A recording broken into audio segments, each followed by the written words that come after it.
ఆదివారం నుంచి మంటలే అట. వెదర్ చాలా దారుణంగా ఉండే అవకాశం ఉందట. మార్చి ప్రారంభంలోనే మండబోతున్న సూర్యుడు, 36 డిగ్రీలకు మించబోతున్న పగటి ఉష్ణోగ్రతలు. హైదరాబాద్ వాతావరణ కేంద్రం హెచ్చరిక, అన్ని జిల్లాలకు ఎల్లో అలర్ట్ అట. ఆదివారం నుంచి ఎండలు మండుతాయట. ఇంకా దారుణంగా ఉండదట పరిస్థితి.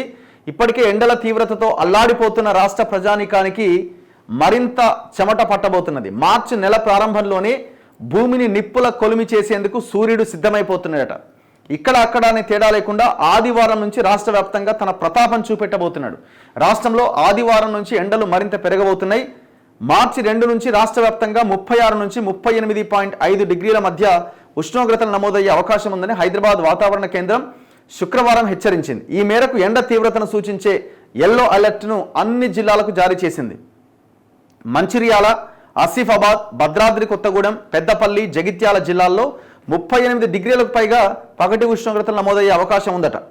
మరోపక్క రాష్ట్రంలో రాత్రిపూట ఉష్ణోగ్రతలు క్రమేపీ పెరుగుతున్నాయి. అన్ని జిల్లాల్లో సగటున 15 నుంచి 20 డిగ్రీల మధ్య నమోదవుతున్నాయని వాతావరణ శాఖ వెల్లడించింది. శుక్రవారం భద్రాద్రి కొత్తగూడెం జిల్లా భద్రాచలంలో అత్యధికంగా 38.3 డిగ్రీల గరిష్ట ఉష్ణోగ్రత నమోదైంది. అండ్ దాంతోపాటు తెలుగు రాష్ట్రాల్లో తీవ్రమైన వడగాలులు కూడా వీచే అవకాశం ఉందట. మార్చి నుంచి మే వరకు దేశవ్యాప్తంగా ఎండల తీవ్రత క్రమేపీ పెరగబోతున్నదని భారత వాతావరణ శాఖ అంచనా వేసింది. దేశంలో 4/5 ప్రాంతం వడగాడ్పుల ప్రభావానికి గురి కాబోతున్నదట. తెలంగాణ, ఏపీలో వడగాలుల తీవ్రత ఉండబోతున్నదట. అండ్ గత ఏడాది కంటే ఈసారి ఎండలు, వడగాలుల తీవ్రత అధికంగా ఉండబోతుందని హెచ్చరించింది.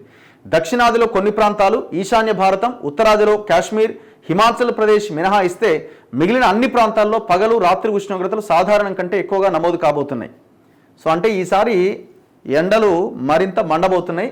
సో ముఖ్యంగా వృద్ధులు, చిన్న చిన్న పిల్లలు చాలా చాలా చాలా జాగ్రత్తగా ఉండాల్సిన సమయం ఇది.